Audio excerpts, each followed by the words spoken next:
नारायण नारायण नारायण। बहुत सुंदर प्रश्न था जिस पर हम चर्चा कर रहे थे कि मन को शांति कैसे मिले। मन में हमारे जो अशांति है, उद्वेग है, टेंशन है, वह कैसे दूर हो। कोई कामना है मन में और वह कामना पूरी नहीं हो रही, हमें बड़ा दुख हो रहा है, तो यह विचार करना चाहिए कि वह कामना पूर्ति करना जरूरी है क्या, आवश्यक है क्या।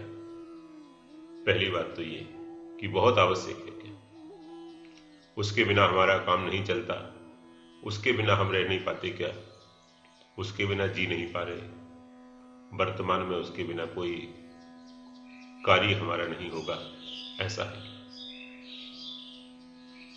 जैसे मान लीजिए मेरे मन में घड़ी की कामना है और उस घड़ी की कामना के कारण मैं अशांत हूं कि मेरे को घड़ी चाहिए, घड़ी चाहिए।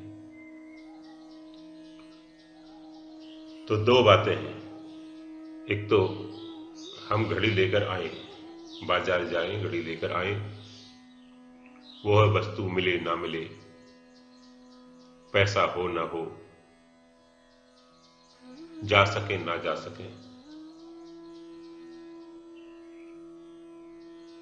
उसी कंपनी की वस्तु हमें मिले ना मिले, उसमें कई बातें विचारणी हैं। लेकिन हम विचार करें कि घड़ी की आवश्यकता क्यों है। घड़ी के बिना मेरा काम पहले बहुत चलता था, आराम से चलता है, उसके बिना मैं जी सकता हूं। तो उस कामना को हम मन से निकाल दें, मन से निकालते ही हमें शांति मिलती है। कामना को छोड़ने में हम परतंत्र हैं, कामना की पूर्ति करने में कामना की पूर्ति करने में हम परतंत्र हैं, लेकिन कामना का त्याग करने में हम स्वतंत्र हैं, कामना छोड़ने में हम स्वतंत्र हैं। तो कामनाओं को जो आवश्यक ना हो उनको छोड़ते जाए, उनको छोड़ते रहे, तो मन में बड़ी शांति आती है, बड़ी शांति मिलती है। मन ऐसा निष्काम मन परमात्मा में लगता है। धीरे धीरे जो अनावश्यक वस्तुओं की कामना है, व्यक्तियों की कामना है, उसकी छटाई करते रहे, उनको काटते रहे, विवेक रूपी कैंची से उनको काटते रहें और जो अनावश्यक कामनाएं उनको काटते रहें, आवश्यक हैं उनको पूरा करते रहें। बहुत आवश्यक है, शास्त्र सम्मत है, साधना की दृष्टि से आवश्यक है, उनको हम पूरा करते रहें और जो अनावश्यक है उनको हम छोड़ते रहें। तो ऐसे करते करते करते उन कामनाओं से हम मुक्ति पा जाए, अनावश्यक कामनाओं से, तो मन शांत रहता है। एक और उदाहरण हम देखेंगे, किसी भाई का जवान पुत्र मर गया, उसका शरीर शांत हो गया, वो बड़ा दुखी था, बहुत अशांत था। महाराज श्री के पास आया, परम श्रद्धेय स्वामी राम सुखदास जी महाराज के पास आया। महाराज श्री से मिलाया उसको, तो महाराज श्री ने एक कहानी सुनाई कि श्री रज्जब जी महाराज राजस्थान में बड़े अच्छे संत हुए। वो जा रहे थे, एक गांव से दूसरे गांव जा रहे थे,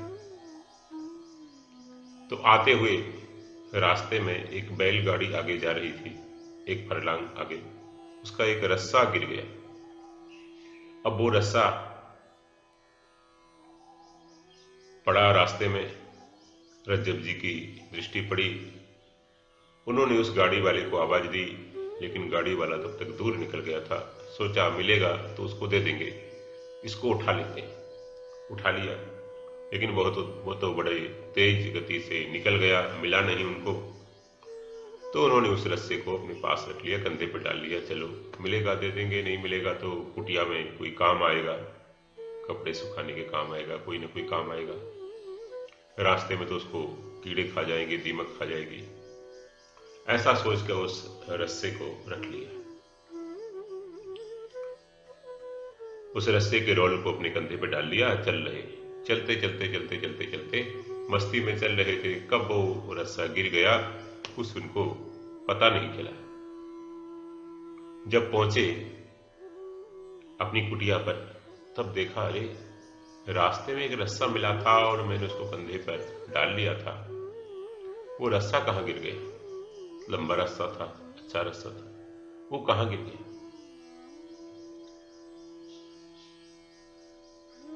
ऐसा मन में विचार आया। अच्छा रास्ता था, काम का रास्ता था, एक उसके प्रति एक थोड़ी सी स्पृहा सी मन में बनी।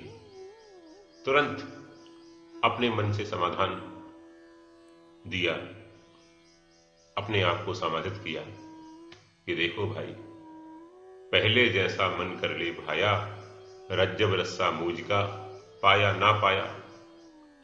पहले जैसा मन कर लो भाई, पहले रस्सा नहीं था। जब हम चले थे स्थान से, रास्ते में ही रास्ता मिला और रास्ते में ही कहीं गिर गया। ना पहले था ना अब है। तो पहले जैसा मन कर लो, पहले रस्से के बिना हम रहे, रस्से के बिना हमारा काम चलता है, पहले भी नहीं था तो अब भी नहीं रहा, तो क्या हमारा बिगड़ गया उससे?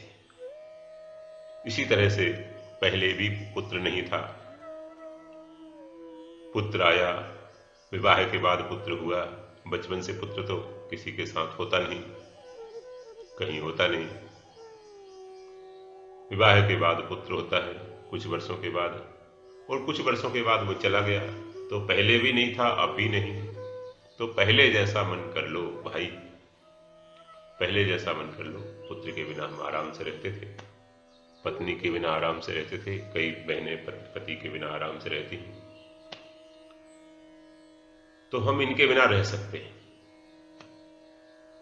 इनके बिना हम रह सकते हैं। जब आप ऐसा निश्चय करेंगे तो आपका मन शांत होगा, आपका भजन बढ़ेगा, आपका ध्यान बढ़ेगा, आपकी भक्ति बढ़ेगी, मन को बड़ी शांति मिलेगी।